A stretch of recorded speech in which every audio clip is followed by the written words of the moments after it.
Pressure is building at the Emirates Stadium after more points dropped at Old Trafford in a game where Arsenal ended up surviving. Mikel Arteta's future has come into question, so today we'll break down all of what we learned from Manchester United, as well as getting the confirmed news about Andrea Berta. We'll get the breaking news on Bukayo Saka, as well as Fabrizio Romano revealing Arsenal's dream striker target.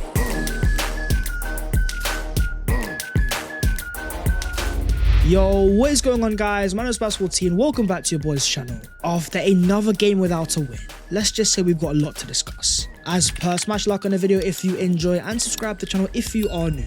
But starting off with what we learned from Manchester United 1, Arsenal 1. Going to Old Trafford has never been easy for Arsenal, with only one win in the last 5 years there, that of course coming at the end of last season. Going into this game though, having scored 7 against PSV, confidence was meant to be high. But in the first half, Arsenal had more possession, expected goals, big chances, corners, passes, dribbles, shots on target and touches in the penalty area. It was Man United who took the lead via a Bruno Fernandes free kick, hyped up to be a screamer, but the question that I was asking straight away was, what was David Raya doing?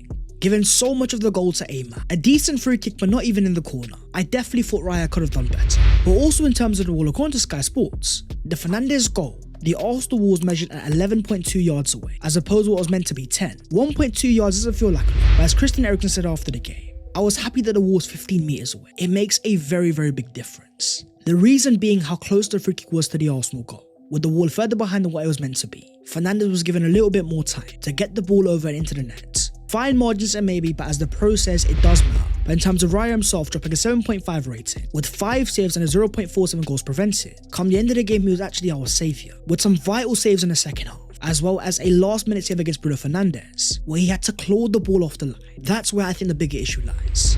As Declan Rice said, in the second half we did things that we haven't done all season. It was very naive in the last 10 minutes, and we could have easily handed the game to Man United.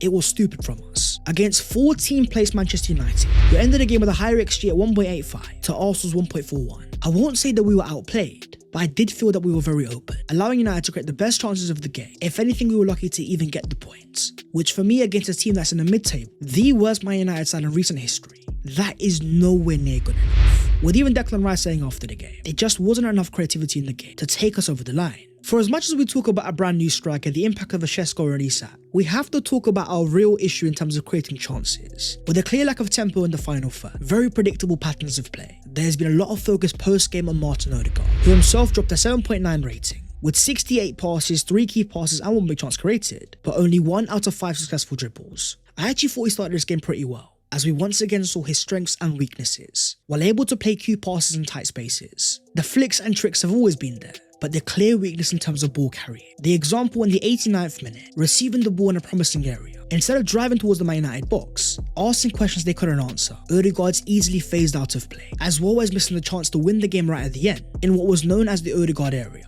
The ball striking can happen and it's a part of football. With a clear lack of confidence this season, admitting himself after the game against PSV that he's not been at the level, by using Odegaard as our number 10 going forwards. When you've got Rice and maybe Zubimendi, Arsenal are always going to struggle in transition, because Odegaard does not thrive in fast-paced games. Without a natural level of ball carrying power, there's a reason why so many of our attacks slowed down, suiting our current players in terms of their profiles. It's a complete contrast at Liverpool, a team that has a lot more intention going forwards, ability to ask questions and running behind, whereas with his current Arsenal side, it's all about passing sideways and keeping the ball. The moment that ball goes vertically, it's only a matter of time before we lose it. So looking less at Martin Odegaard and more towards Mikel Arteta, after Arsenal legend Thierry Henry spoke midweek, talking about a lack of innovation in the final third. When asked about solutions, Thierry said ask Mikel, and that's where we have to look towards as well. With no Bukayo Saka, Arsenal are always going to be worse offensively. But even with Saka in the side this season, think about Newcastle away, the Arsenal attack was still looking stale. I wonder sometimes if we become too safe. In the summer of 2023, the rivals of Kai Havertz and Declan Rice, Arsenal certainly became more powerful. Having reached 89 points last season, you can't say we didn't improve. But take away Wanyeri and Lewis Skelly, what we see is an Arsenal side that seriously lacks ball carriers. Nowhere near as threatening in transition. In a game that we saw the return of Gabriel Martinelli. As the Gunner broke confirmed before the game, Martinelli was included in the Arsenal squad. The Brazilian hadn't been rushed back. He is just ready earlier than anticipated. Coming off the bench with 32 minutes remaining and playing on the right hand side, with 1 successful dribble and 1 big chance missed. Again, I thought it was a bit questionable. As much as Wanyeri wasn't threatening, as we've seen in previous games, he's still able to provide a moment. Could Mikel Arteta throw Martinelli as a striker, maybe even the left hand side, to play Trossard as your false 9 and keep Ethan on the right hand side? As Ethan himself had a very quiet game, dropping a 6.3 rating, 0 out of 3 dribbles, with 20 accurate passes, alongside 0 accurate crosses. With Arsenal having a repetitive issue of creativity over the course of this season, having seen glimpses last year, what do you guys think is the solution? Signing a brand new centre forward, or maybe investing into a more creative midfielder? But on a day where Declan Rice was given the player of the match award, dropping the highest rating on the pitch with an 8.1, with a clutch goal towards the end of the game, as well as 62 accurate passes. With a celebration that caused so much controversy, why was Rice shushing, telling fans to calm down? But when asked after the game, as Rice said, "I think it's just a part of football banter between me and the fan." In a game where he was by far also standout player, saving us embarrassment on one side with a fantastic goal, once again showing his level of ball striking, as well as a clutch tackle in the 84th minute to pick the ball of Rasmus after a horrible Marino mistake. At a stage where a lot of Arsenal fans are having the same debate week in week out, is Rice better as a 6 or as an 8? But the reason why Arsenal spent £100 million in the first place was not because Rice was a specialist, but it's because he can do so much at such a high level, while not being as fluid as an attacking midfielder. With his level of ball striking around the box, as well as an eye for a pop, Rice is always going to have a threat in the final third, which cannot be wasted as a number 6. But when you have his level of elite defensive ability, as shown by his last minute tackle, the way to use Rice has to be in a double pivot. Hence why Arsenal are going for Martin Zubimendi. He's thrived alongside Thomas Partey. Declan Rice is the epitome of a box-to-box midfielder, in this game once again being a shining light, in a game that lacks so much quality. Saying after the game we will give everything until the end of the season. Liverpool have been amazing, so credit to them, but it's not over yet. We need to keep pushing because we are Arsenal. There is still so much to play for. While I appreciate a player is never going to give up, in terms of the Arsenal manager Bukayo Saka, when asked after the game with the title race, he walked out of the interview, going on to say in his post-match press conference, "I don't want to say that, but today the frustration is that we haven't won our game. We know the urgency. They are obligated to win every single match. I don't think it's the right moment to talk about that." But looking at his eyes and his body language, what you can see straight away is a manager very frustrated, potentially feeling like his hands are tied behind his back against a Liverpool side so imperious and so consistent, without his most decisive attackers. There's a reason why he wanted a striker so badly in January, advocating a move for Ollie Watkins, but Arsenal not willing to spend over £40 million. So in terms of the title race, after Liverpool won 3-1, the gap is now a whopping 50, with Liverpool having 70 points after 29 games. Only 1 league defeat all season.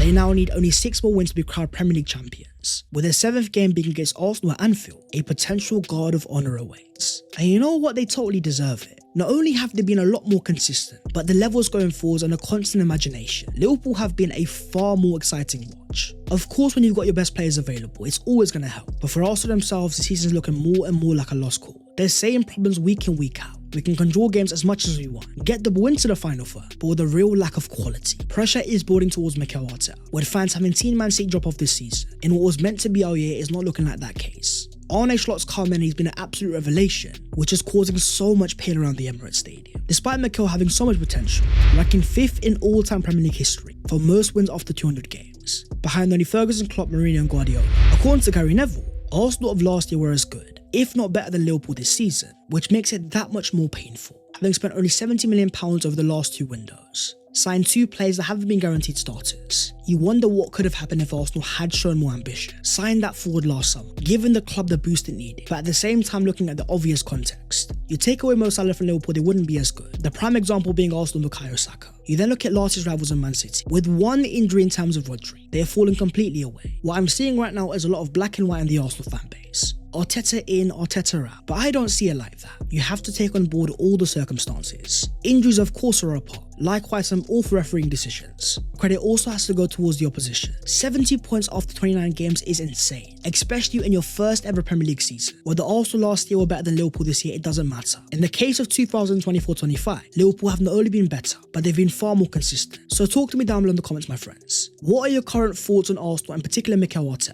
And more importantly, where do we go next? Moving on to the breaking Arsenal news. Having now gone 3 league games without a win, 2 points out of a possible 9, there is a lot of doom and gloom. But off the field, Arsenal have made some moves. As David Ornstein confirms, Andrea Berta has reached agreement with Arsenal to become their brand new sporting director. After prioritising Arsenal above a number of top level opportunities, the contracts are now being finalised. Football is a fast-moving sport, so we have to keep moving. With the arrival of Andrea Berta, Arsenal are getting a top-level experienced director of football, having gotten over the line at Atletico Madrid, even up against 2 of the biggest sides in the world. As confirmed by Matteo Moretto, Andrea Berta is going to be Arsenal's new sporting director. The deal is done, with even Fabrizio Romano confirming. Berta will sign his contract as new Arsenal sporting director early next week. The documents are now all in place.